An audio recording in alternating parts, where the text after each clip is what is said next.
Ben Carson is the head of HUD, the housing component of our federal government, which is a little worrying, especially when you consider his thoughts on the disadvantaged, those who come from a lower socioeconomic status.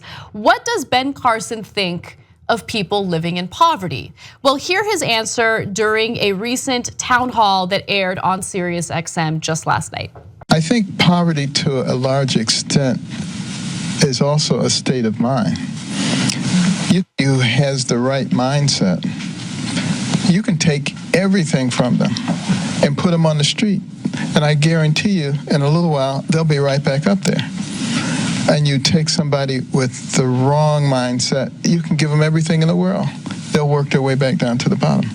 So all those people who literally work full-time jobs at Walmart, 40 hours a week, but yet can't put food on the table for their families, it's because of that mindset that they have, you know? If they just think a little differently, all of a sudden, you know, their higher ups at Walmart might pay them this huge salary and then they'll just be living in wealth. That's the way it works. It's their mindset, it's their mindset. It's not a system that's been set up to work against them over and over again. It's just their mindset. Let's go ahead and blame the victims instead of actually focusing on all the people who have rigged this system against the average American. Also, I read an article that pointed out what Ben Carson is sort of alluding to is in fact the plot to Trading Places a little bit. And Dan Aykroyd, you will recall, his character in that movie did not rise up to the top. I think that he became sort of suicidal by the end. He did become suicidal and dress up like a Santa while drunk, and he ate salmon that had been in his beard. Didn't work. That said, they do ruin Randolph and Mortimer, who are the Dukes who set the original bet, and wouldn't you know it, later, and a cameo in the movie Coming to America, Randolph and Mortimer are still living in the street, and it isn't until the Prince of Zamunda gives them a bunch of money out of nowhere that they say that they're back. And what was that? Literally a government handout, albeit from the Kingdom of Zamunda. Thank you. Case closed. You're welcome. They've got a bunch of claps. Thank you so much. It's true. But yeah, this is what he does. He's grossly mischaracterizing. He's doing a lot wrong. One thing in particular he's doing wrong is grossly mischaracterizing the lifestyle afforded to you by social safety net programs. He makes it sound like there are people who sit there. He makes it sound like everyone who is on a social safety net program sits there and says, that's all I need in the world. I don't want any better than this and I don't need to work, even though you do need to work to receive a lot of these benefits. And there's a lot in your way.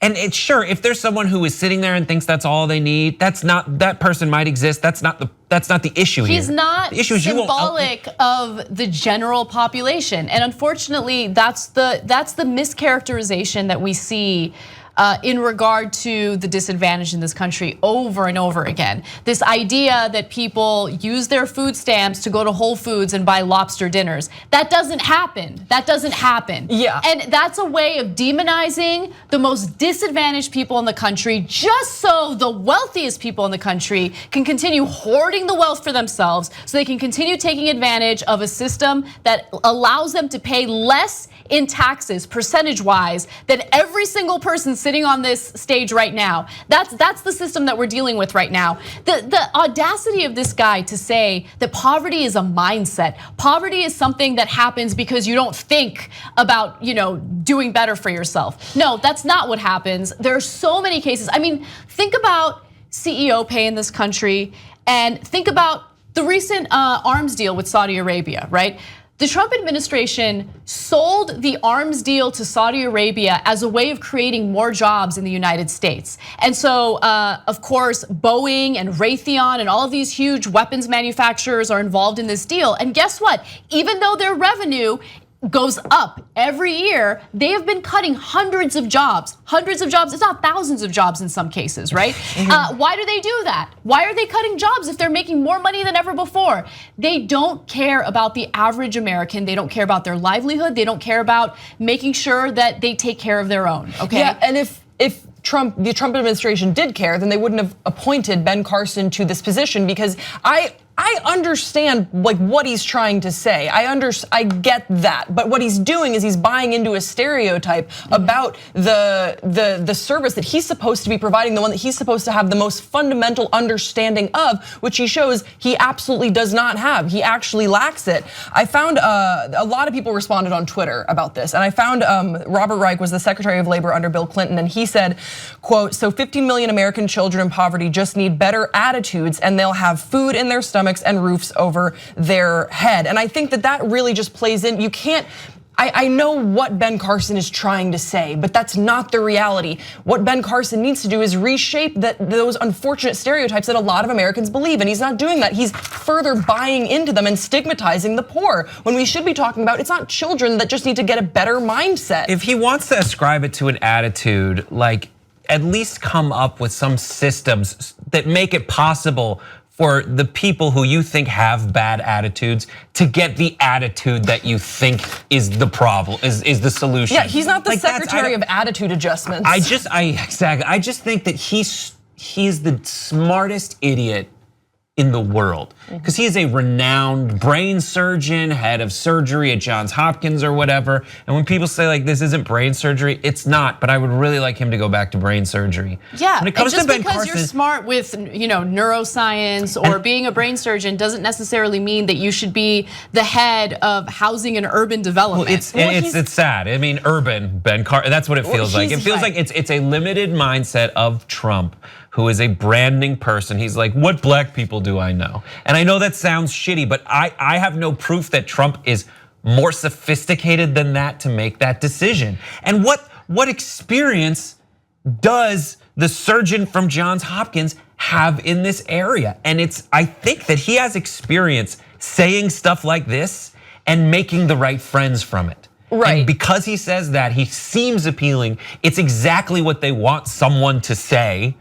And folks to believe him. I can't believe that he said it. I'm sorry to interrupt you, but I just want to make one quick point. For all of those rural white Americans who voted for Trump because they felt like they were left behind, they felt like the economic situation that we're currently dealing with isn't working out for them. How do you like these apples, right? How do you like what someone like Ben Carson thinks about you if you've lost your job in a factory or you're no longer able to secure a job, mining for coal? How do you like hearing this from Ben Carson, who thinks, hey, you lost your job or you got laid off or you're living in poverty because it's your mindset? Yeah, and Anna, to that degree, what this comes down to for me is a lack of empathy on his part, because he is not able to empathize with other people and see their situations. What he cited also in this SiriusXM interview is he not talks all about, channels on Sirius are like this. Right. He talks about his mother and how his mother worked 3 jobs and his experience, and basically saying he said if everyone had my mother, who I'm sure is a wonderful woman, then they wouldn't be in poverty. But it's not that simple, and that's what's so frustrating. It worked out for you, Ben Carson. You are a renowned brain surgeon. That's awesome, but that's not the experience of all Americans. Again, we're talking about 15 million children, and also this comes after the Trump 2018 budget calls for, I think it's around 13% in cuts to housing and urban development. So, dude, you got to step up and go to bat for the people that you are put up to serve, and you're not doing that. It's just not as simple as how he reduces it down in this serious interview. Young Turks membership creates independent media. Believe me. No ads. Believe me. All the shows. Believe me. On demand. Believe me. Support independent media. Believe me. It's awesome, tremendous. You'll love it. Believe me. And by the end, you'll be thinking, I'm like a smart person.